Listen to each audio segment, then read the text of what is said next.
مولا علی کی عظمت فضیلت تسلیم کرتے چلے آ رہے ہیں، وہ رسول کونین کی فضیلت کے سائے میں ہے، یعنی ہم وہی تسلیم کرتے ہیں جو اللہ کے رسول نے علی کے حق میں ہمیں بخشا ہے۔ انہی تمام تر فضیلتوں کے تحت ایک سب سے بڑی فضیلت ہے اور اس کا نام ہے علم۔ جب ہم حضرت علی علیہ السلام کے علم کے متعلق اپنی ہر دور کی نسل کے سامنے گفتگو کرتے ہیں تو ہم سب سے پہلے اس آیت کی تلاوت کرتے ہیں جو اللہ نے علی کے علم کا قصیدہ بنا کر نازل کی ہے،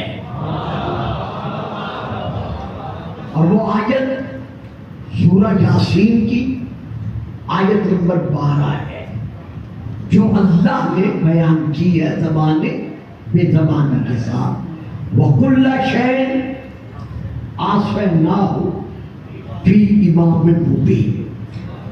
اللہ فرما رہا ہے ہم نے ہر شے کا علم،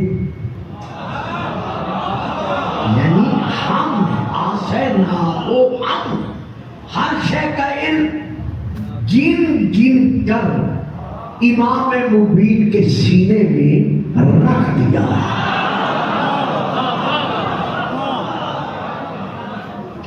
اب یہاں پر جو قابل توجہ بات ہے وہ یہ ہے کہ امام مبین سے مراد کیا ہے؟ اہل تشیع میں اور اہل تسنن کی تفسیر میں شروع سے ایک تھوڑا سا فرق چلا آ رہا ہے۔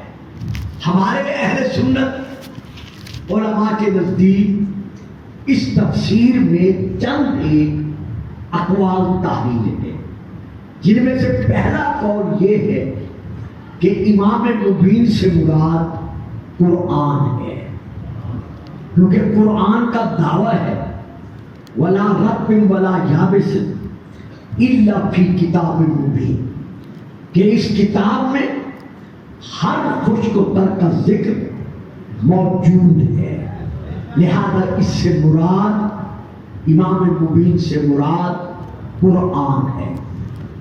اب یہ ہے ایک تفسیر۔ دوسری تفسیر یہ ہے کہ امام مبین سے مراد لوح محفوظ ہے، کیونکہ ہر علم اللہ ظاہر کرتا ہے لوح محفوظ پر، تو اس لیے امام مبین سے مراد لوح محفوظ ہے۔ یہ ہے دوسرا قول۔ تیسرا قول یہ ہے کہ امام مبین سے مراد ہر مومن کا اپنا صحیفہ عمل ہے، کیونکہ قیامت کے دن اس کا صحیفہ عمل اس کے ہاتھ میں دیا جائے گا، جس پر ہر عمل لکھا ہوا ہوگا کہ یہ قبول ہے۔ یہ ہے تین قول۔ ذرا تھوڑا سا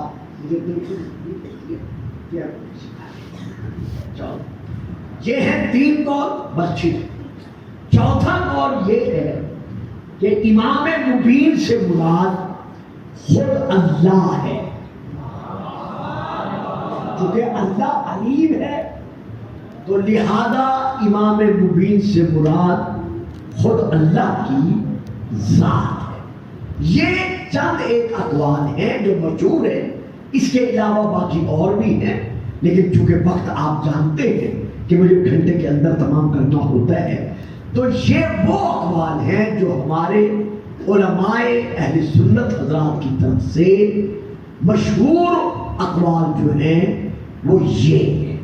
جہاں تک تعلق ہے ہم شیعہ حضرات کا کہ ہمارے ہاں تفسیر میں امام مبین سے مراد کیا ہے، تو ہمارے ہاں ایک اٹل فیصلہ ہے، وہ یہ ہے کہ تم خود تعین نہیں کر سکتے۔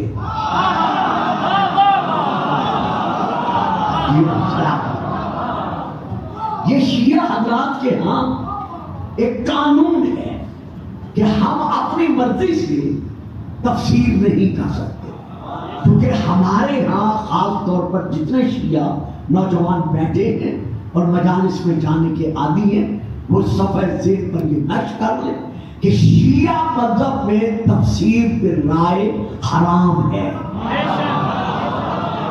بات نہیں سمجھ رہے ہیں میری بات؟ یعنی اگر میرے بچوں میں یہ آپ کو پیغام دے رہا ہوں محرم کے دوران، جتنے میرے بیٹے ادھر بیٹھے ہیں، ادھر بیٹھے ہیں، سامنے بیٹھے ہیں، باہر بیٹھے ہیں، میرے شیعہ عزیز بیٹوں بھائیوں، اگر ہمارے منبر سے کھڑے ہو کر کوئی آیت پڑھ کے کہتا ہے کہ میرے نزدیک اس کا مفہوم یہ ہے، تو آپ اس سے پوچھیں تو کوئی معصوم ہے؟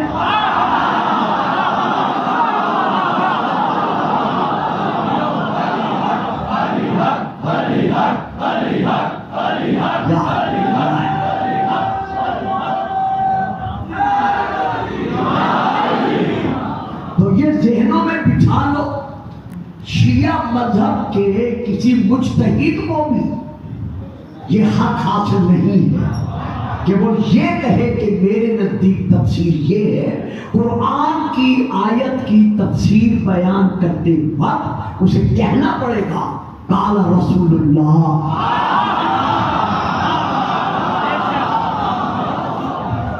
یا قال علی بن ابو طالب، یا قالت سیدہ فاطمہ، یا قال الحسن قال الحسین۔ ہم کسی اور سے تفسیر نہیں لے سکتے، میں نے یہ نہیں کہا نہیں لیتے، کیونکہ نہیں لینے میں اور نہیں لے سکنے میں بڑا فرق ہے۔ وہ فرق کیا ہے؟ ہمیں قرآن اجازت ہی نہیں دیتا کہ ہم قرآن کی تفسیر کسی اور سے لیں۔ اب میں آیت پڑھ رہا ہوں، قرآن میں واضح ارشاد ہے، اللہ ارشاد فرما رہا ہے کہ اگر تم نہیں سمجھتے تو فاسألوا اہل الذکر ان کنتم لا تعلمون۔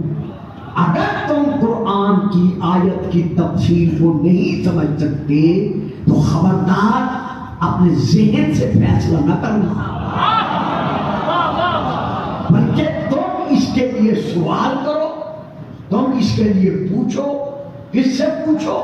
اہل الذکر، ذکر کی اہل سے۔ تو میرے سامعین، اللہ آپ کو سلامتی دے۔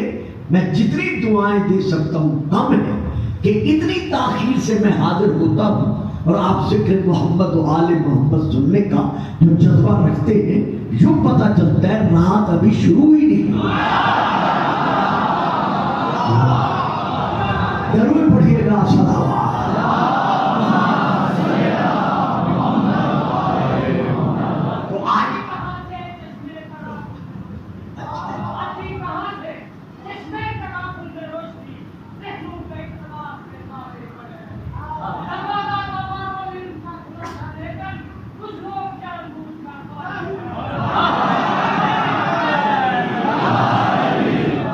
تو اب آیت میں کیا ہے؟ اللہ محمد و آل محمد۔ سوال کرنا ہے اہل الذکر سے۔ تو اب یہاں دو باتیں ہوئی نا، ایک ہوئے اہل، ایک ہوئی ذکر۔ ذکر کی اہل سے تو پتہ چل گیا نا ذکر اور ہے۔ میری بات لیجیے گا، میں بڑے آرام سے عرض کر رہا ہوں۔ پتہ چل گیا نا آیت سے کہ ذکر اور ہے، اہل اور ہے۔ تو آپ دوسرا کس سے؟ ذکر کی اہل سے۔ تو آؤ پہلے قرآن سے پوچھے کہ ذکر کون ہے، کیونکہ میرے عزیزوں، میرے بزرگوں، میرے بھائیوں، جب ذکر کا دیکھیں نا، جہاں بچے بٹھاتے ہیں وہاں سمجھدار آدمی بٹھایا گیا۔ اب ان بچوں کو کیا پتا بیچاروں کو؟ تو جہاں ذکر کا تعلق ہے، پوچھنا کس سے ہے؟ ذکر کی اہل سے۔ تو آؤ پھر قرآن سے پوچھتے ہیں کہ ہمیں بتا ذکر کون ہے۔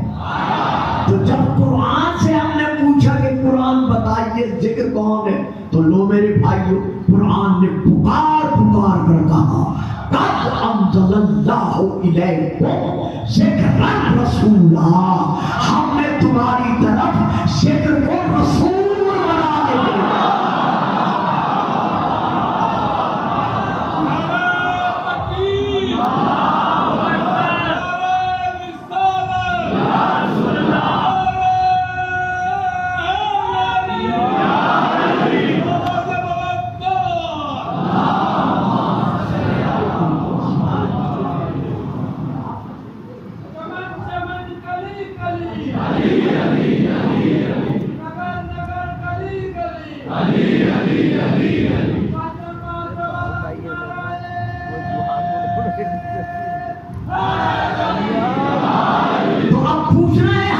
رسول کی آل سے، تو اب رسول کی آل کون ہے؟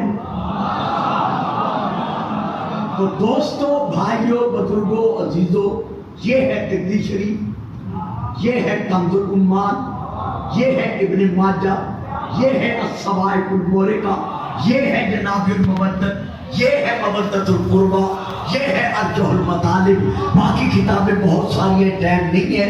رسول پاک فرماتا ہے انی تارکون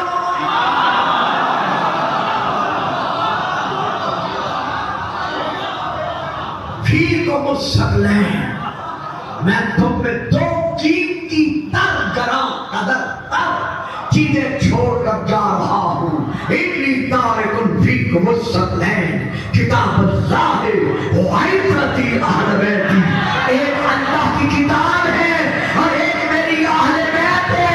معلوم ہوا جیسے کتاب معصوم ویسے اہل بیت۔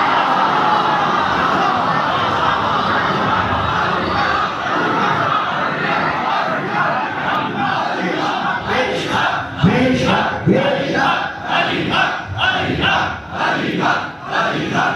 واہ،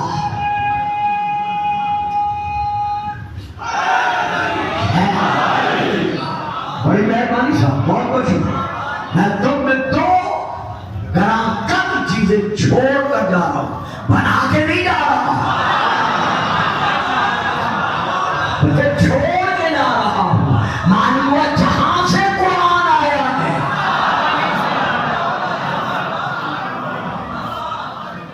تو رسول پاک دو چیزیں چھوڑ کر گئے، ایک قرآن اور ایک اہل بیت۔ قرآن لینا ہے تو اہل بیت سے لو،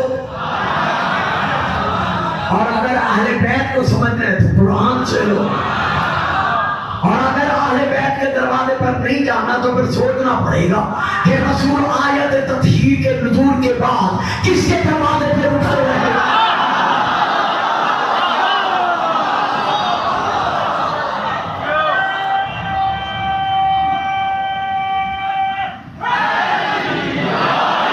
تفسیر کبیر، تفسیر در منصور 2، تفسیر الکشاف 3 اور باقی بہت ساری تفسیریں کہ آیت تطہیر کے نزول کے بعد ایک تفسیر میں 6 مہینے، ایک تفسیر میں 8 مہینے، ایک تفسیر میں 9 مہینے، 5 مرات پورے 24 گھنٹوں میں 5 مرتبہ نماز سے فارغ ہو کر پیارے پیارے صحابہ کو ساتھ لے کر علی و فاطمہ کے دروازے پر روک کر رسول آواز دے کر کہتے ہیں السلام علیکم یا اہل بیت النبوہ۔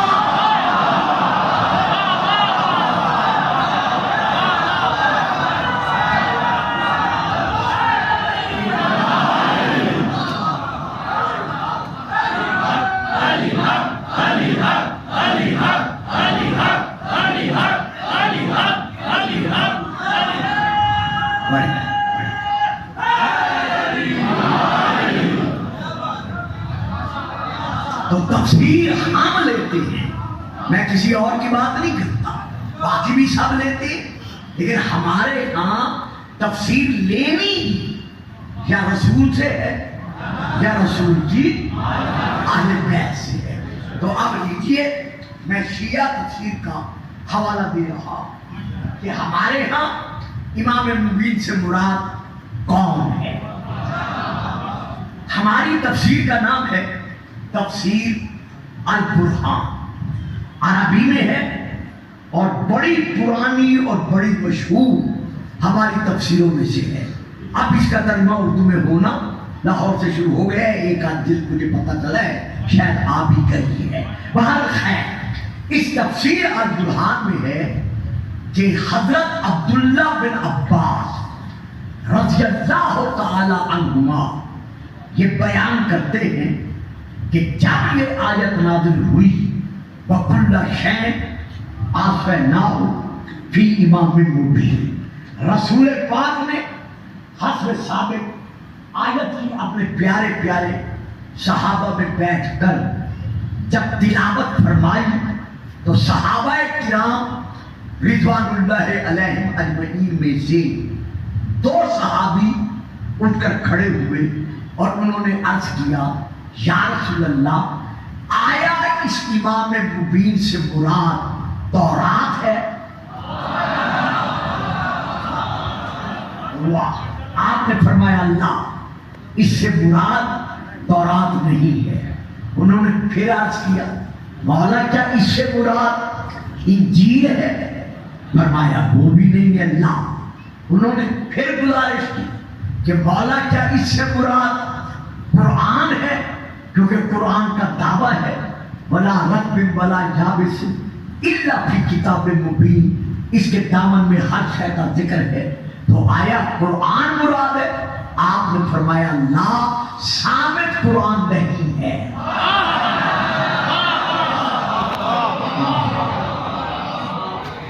لا، اس سے مراد ثابت قرآن بھی نہیں ہے. اب ہے یہ بچہ جانا چاہتا ہے جانے دو، جاؤ میرا بیٹا جاؤ. شاباش شاباش، ضرور پڑھیں صلوات.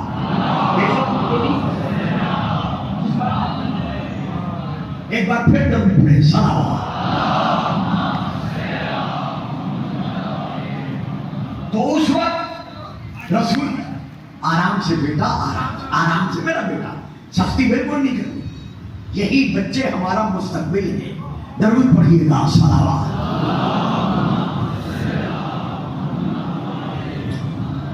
رسول پاک نے فرمایا اللہ اس سے مراد نہ تورات ہے، نہ زبور انجیل ہے، نہ اس سے مراد قرآن ہے. پھر پوچھا گیا یا رسول اللہ کون ہے؟ رسول چپ کر گئے. چپ کر گئے تو صحابہ نے ادھر ادھر دیکھا کہ رسول کیوں چپ کر گئے ہیں. جب ادھر ادھر دیکھا تو کیا دیکھا؟ فَأَقْبَلَ أَمِيرُ الْمُؤْمِنِينَ.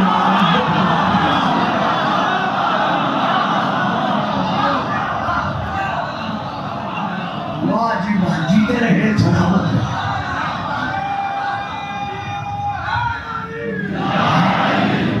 رسول نے کیا دیکھا؟ ادھر ادھر چپ کر گئے. صحابہ نے کیا دیکھا کہ امیر المومنین علی ابن ابی طالب تشریف لا رہے ہیں. یہ یہاں نہیں ہے، ایک فکرہ میں دے رہا ہوں. یعنی وہ علی آ رہا ہے فرمان رسول مقبول جس کو دیکھنا عبادت تھا نا. بولتے نہیں تھا نا، عبادت تھا نا. اگر کسی نے نہیں بولنا یا کسی کو پتہ نہیں ہے تو پھر اپنے علماء سے، آپ جیسے علماء سے جا کے پوچھ لیں کہ کسی تاریخی بزرگ نے اپنی بیٹی سے، صاحبزادی سے یہ نہیں فرمایا تھا کہ بیٹی میں علی کو نہیں دیکھ رہا تھا، میں تو اپنی عبادت کر رہا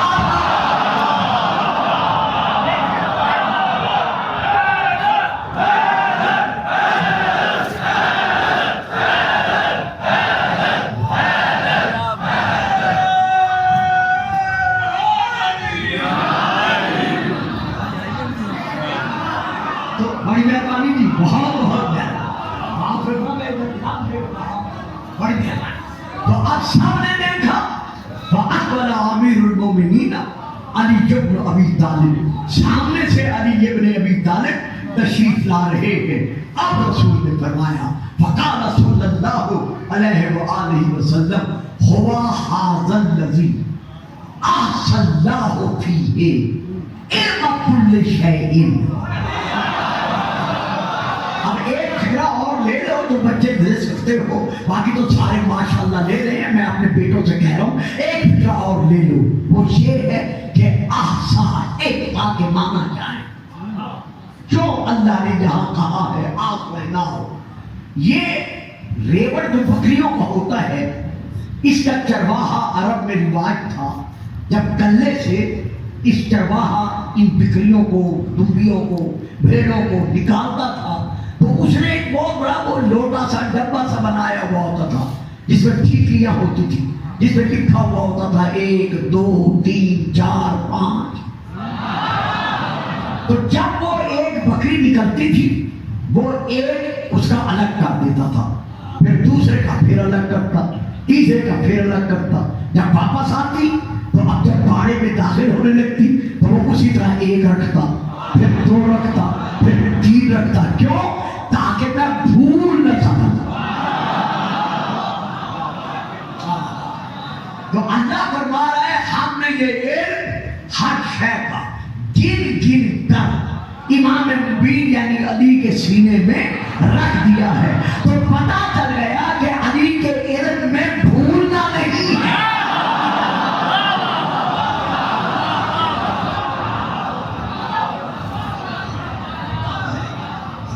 اچھا جی, جڑے چپ کر گئے ہو میں اس تو زیادہ آسان تو نہیں دے سکتا.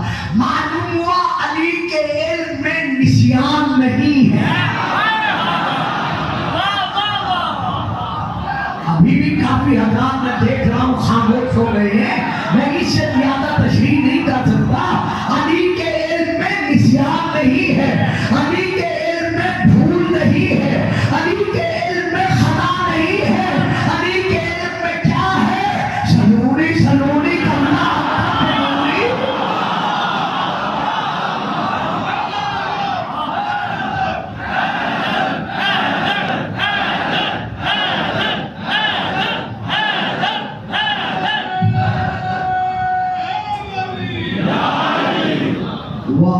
سلامت رہو, آباد رہو.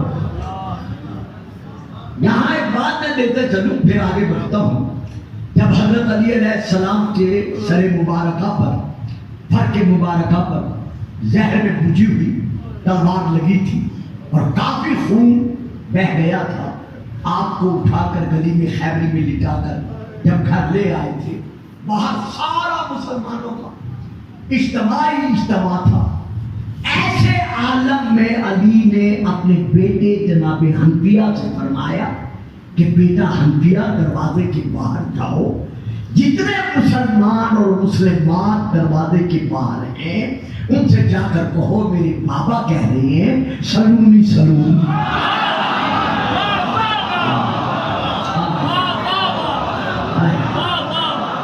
جو تم مجھ سے پوچھنا چاہو میرے اس وقت آخر میں پوچھ لو.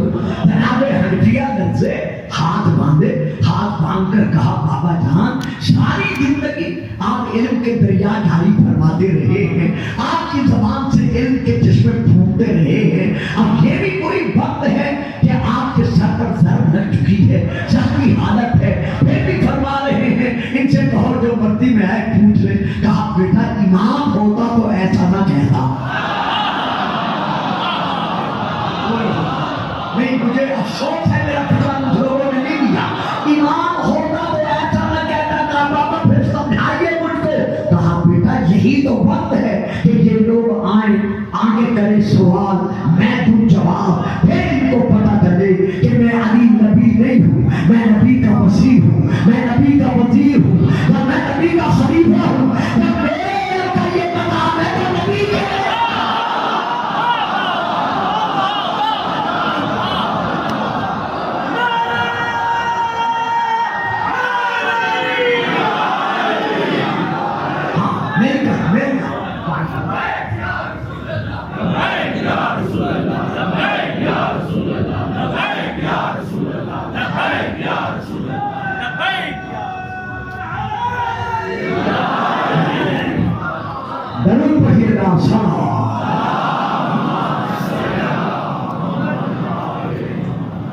دادا دے چکے.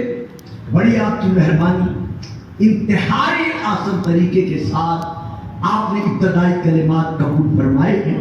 میں یہاں ایک اور رخ لے رہا اور انشاءاللہ زندگی ہے تو کل کی گفتگو میں اس پر مفصل آگے بڑھنا مقصود ہوگا.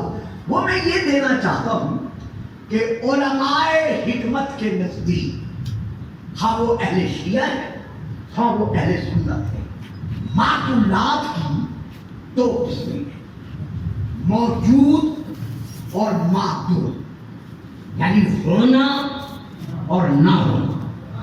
نہ ہونا ہونے سے افضل ہے، نہ ہونا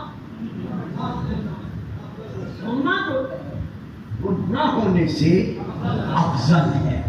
پھر موجود کی دو قسمیں ہیں، نامی غیر نامی، بڑھنے والا اور نہ بڑھنے والا۔ یہاں ایک پتھر بھی پڑا ہے اور اس کے ساتھ ایک درخت کا بوٹا بھی ہے۔ سال کے بعد ہم آئے، پتھر جیسے تھا بیٹھے رہا، لیکن وہ جو بوٹا تھا وہ بالش، 2 بالش 4 بالش نبوغ کر چکا تھا، یعنی بڑھ چکا تھا۔ یہ ہے نامی غیر نامی، بڑھنے والا اور نہ بڑھنے والا۔ تو جو بڑھنے والا ہے، جو نامی ہے، وہ غیر نامی سے افضل ہے۔ پھر نامی کی 2 قسمیں، حساس اور غیر حساس، یعنی قوت حس رکھنے والا اور نہ رکھنے والا۔ آپ درخت کو کلہاڑا مارے اسے محسوس نہیں ہوگا، لیکن کسی جاندار کو کلہاڑا مارے تو اسے محسوس ہوگا۔ تو اب نامی کی 2 قسمیں ہو گئی، ایک حساس ایک غیر حساس، ایک قوت حس رکھنے والا اور قوت حس نہ رکھنے والا۔ پھر حساس کی 2 قسمیں ہیں، ناطق غیر ناطق، بولنے والا اور نہ بولنے والا۔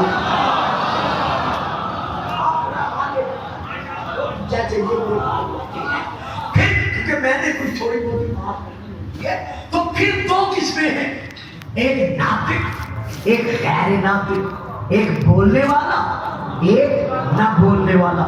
پھر ناطق کی 2 قسمیں ہیں، ایک عالم اور ایک جاہل۔ دیکھیں میں کس انداز سے آپ کو کہاں لا رہا ہوں۔ پھر ناطق کی بولنے والے کی 2 قسمیں ہیں، ایک عالم اور ایک جاہل۔ پھر عالم کی 2 قسمیں ہیں،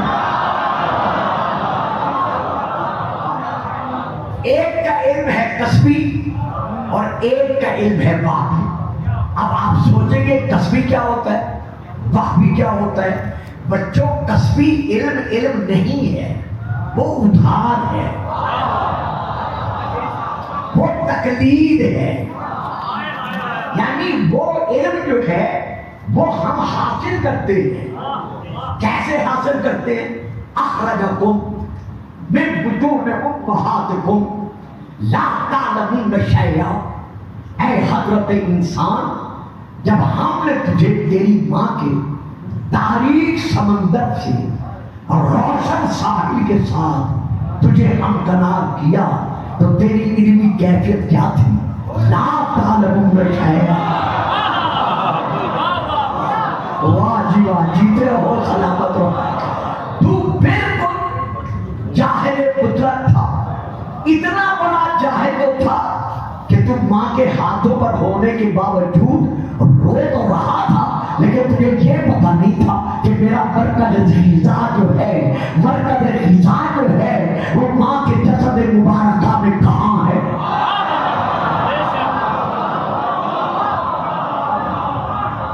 یعنی اتنا بڑا تو جاہل مطلق تھا۔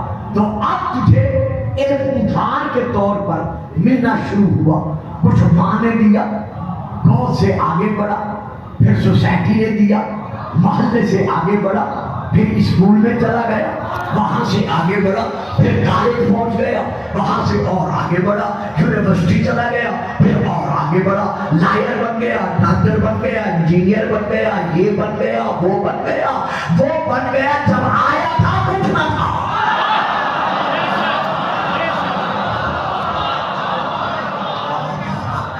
ذرا درود پڑھیے پڑھیے گا صلوات.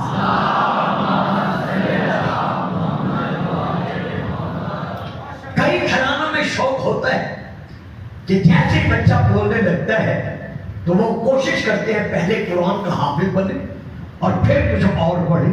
اب تو خیر ٹی وی نے اور موبائل نے یہ جگہ لے لی ہے تو خیر بچے کو ہم نے حافظ صاحب کے پاس بٹھا دیا کہ قبلہ اسے حافظ بنائے. اب نہیں تھا، ہم نے کہا بنائے. لیکن یہی فکر میں دینا چاہتا ہوں، یعنی قرآن کا علم سینے میں لے کے نہیں آیا.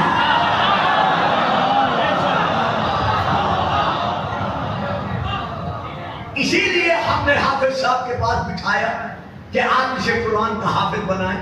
اب وہ حافظ بننا شروع ہوا. حافظوں کی عادت ہے تیسرے پارے سے شروع کرتے ہیں، پہلے پارے سے نہیں کرتے. تو ہاں جی ہاں، تو اب بھی ہے تیسرے پارے سے وہ 1 آیت 2 آیت 10 آیت کراتے کراتے پورا قرآن حفظ کر گیا. گجرا والے کے علاقے کا بہت بڑا، چلو ملتان کا نام لیں، مطلب شہر کوئی خفا ہو جائے، ملتان کے علاقے کا سب سے بڑا وہ حافظ بن گیا. سارا ملتان ناز کرتا تھا کہ اتنا بڑا حافظ دنیا میں نہیں ہے جتنا ہمارے پاس ہے. لیکن جب تقدیر کا فیصلہ آیا،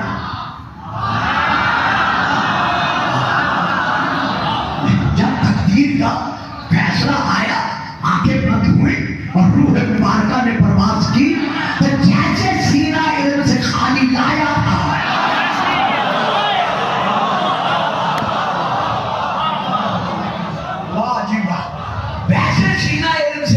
لے کے جا رہا ہے. اب ہم نے جھجوڑا.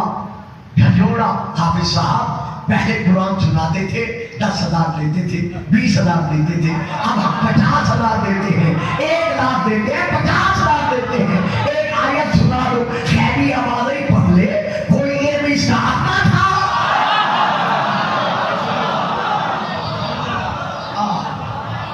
یہ کوئی علم کا بارش تھا؟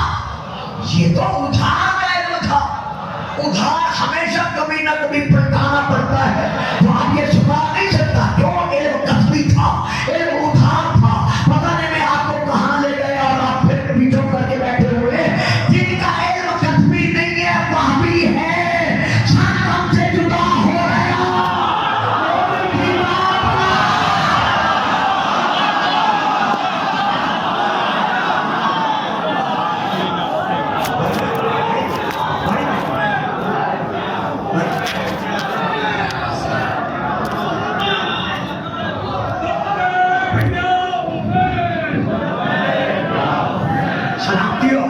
اس عشق کی آپ کو جزا ملتی ہے.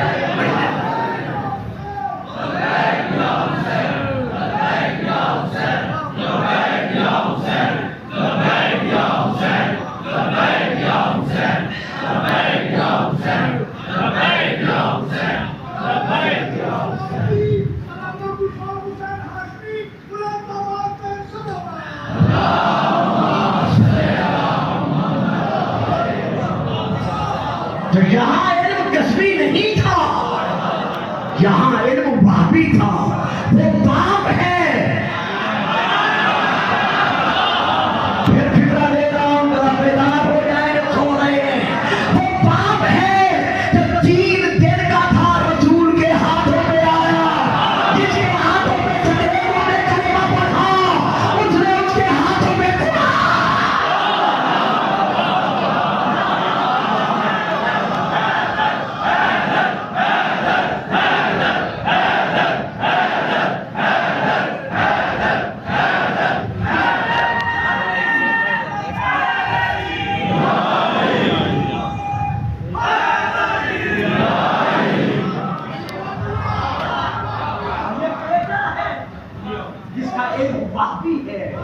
سرتن سے جدا ہو گیا.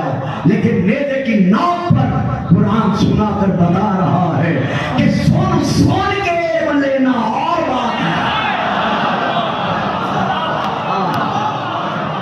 اور سینے میں علم لے کے آنا اور بات ہے. پڑھنے کا وقت نہیں رہا، خدا کا وقت نہیں رہا، 2-3 فکرے دے رہا ہوں. علم کسبی اور علم وہابی میں فرق کیا ہے؟ زبان رسول سے سن کا علم حاصل کرنا یہ علم کسبی ہے. زبان رسول جھوٹ کا.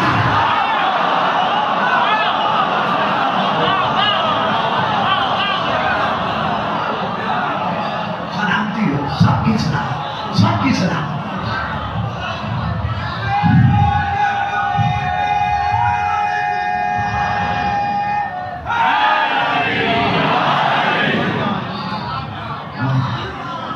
اسی نعرے کے سائے میں دعا کرے۔ تصویر بالکل سامنے ہے، آنکھوں میں آنسو آ جاتے ہیں۔ اللہ رضا شاہ صاحب کے درجات بلند کرے اور آپ کے اور ان کے خاندان کے جتنے افراد وفات پا چکے ہیں، خدا ان کے درجات بلند کرے۔ تو علم کسبی میں اور علم وحبی میں فرق کیا ہے؟ زبان رسالت سے سن کر علم حاصل کرنا یہ علم کسبی ہے، اور زبان رسالت چوس چوس کر اظہار علم کرنا یہ علم وحبی ہے۔ ایک فکرہ اور بھی دے دوں، دست رسالت پر جھک کر دوسا لینا یہ علم کسبی ہے، اور دست رسالت پر پلنا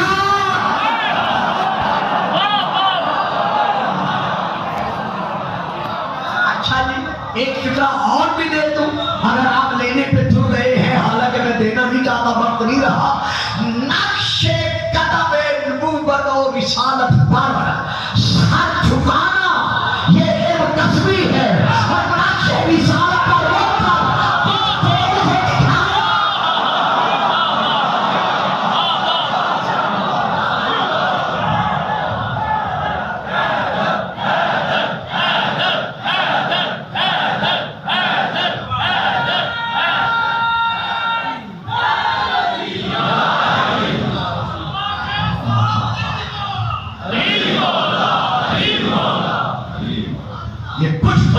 نہیں، تمام فضیلتیں ان کی کسبی نہیں ہے بلکہ وحبی ہے۔ بھائی حسین تو امام ہے نا، امام علیہ السلام ہے نا، حضرت علی علیہ السلام، امام حسن علیہ السلام، 12ویں ہادی تک سب کے سب ائمہ علیہ السلام ہیں۔ ان کی بات تو الگ ہے۔ آؤ حضرت عباس کو دیکھ لو، مولا عباس علیہ السلام کو دیکھ لو کہ ان کے جو فضائل ہیں وہ قسمی نہیں ہیں بلکہ وحبی ہیں۔ اگر میں دلائل دینے پہ آؤں تو اللہ تعالی کتنا اچھا مجھے چاہیے۔ آپ کو یاد ہوگا، بچوں کو یاد نہیں ہوگا، شیخ صاحب کو اور علی بزرگوں کو جو بزرگ ادھر بھی بیٹھے ہیں انہیں یاد ہوگا، میں نے سن 2000 اسی منبر سے اعلان کیا تھا کہ میرے گھر میں جو میرا عبادت خانہ ہے اس کی الماری جو ہے وہ براؤن کلر کی ہے، فارمیکا کی۔ 14 رمضان کا دن گزار کر 15 رمضان کی رات کو وہاں نقش ظاہر ہوا ہے، خود بخود، جو یوں ڈاٹس کی شکل میں ہے، براؤن کلر میں۔ جس نقش میں یہ ہے، اوپر ہے حضرت، ہاتھ نیچے آتی ہے، ہاتھ کے نیچے ہے تیر، حضرت غازی عباس علیہ السلام۔ الماری کے دوسرے حصے پر ہے، نیچے سے پھر اوپر، کمرے بنی ہاشم، گجرانوالہ کے رہنے والوں شیعہ سنی میرے بھائیوں، آج تک وہ نقش موجود ہے۔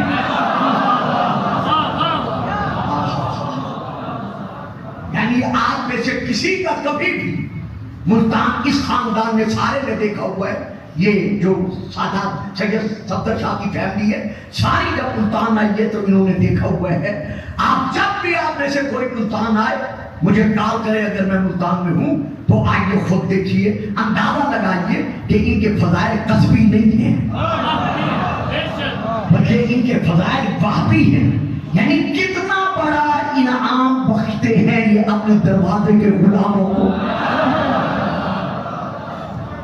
تو جب جناب عباس علیہ السلام، ہاں پھر ایک بات میں بھول گیا تھا، عباس کی سین پر اس زمانے میں بات چل رہی تھی، بچوں کو پتہ نہیں ہے، ایک ہمارے مولانا ہیں اب ہیں لیکن آج کل بیمار ہیں، وہ بات چلا رہے تھے کہ حضرت عباس کو علیہ السلام کہنا چاہیے یا نہیں کہنا چاہیے۔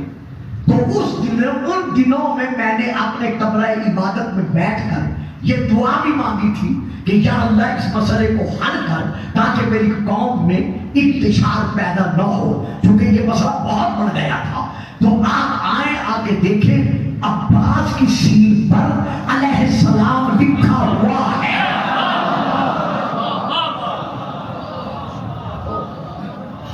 یہ میں آپ کو عام دعوت دے رہا ہوں. جو بھی آپ میں سے آئے، جب آئے آپ تشریف لائیں اور آ کر زیارت کریں. تو یہ ان کی فضیلتیں ہیں، یہ کسبی نہیں ہے، یہ واقعی ہے. ہماری تمام تر کتب میں اور بالخصوص وہ کتابیں جو حضرت عباس علیہ السلام پر لکھی گئی ہیں، جن میں سے اکثر کا نام ہے خصائص العباسیہ، جناب عباس کی خصوصیات. ان میں سب میں یہ واقعہ موجود ہے کہ جب مولا عباس اس عالم میں جلوہ بگن ہوئے، سب سے پہلے سیدہ زینب سلام اللہ علیہا نے عباس کو سنبھالا، کیونکہ علم تھا کہ میرے پردوں کا محافظ آ گیا.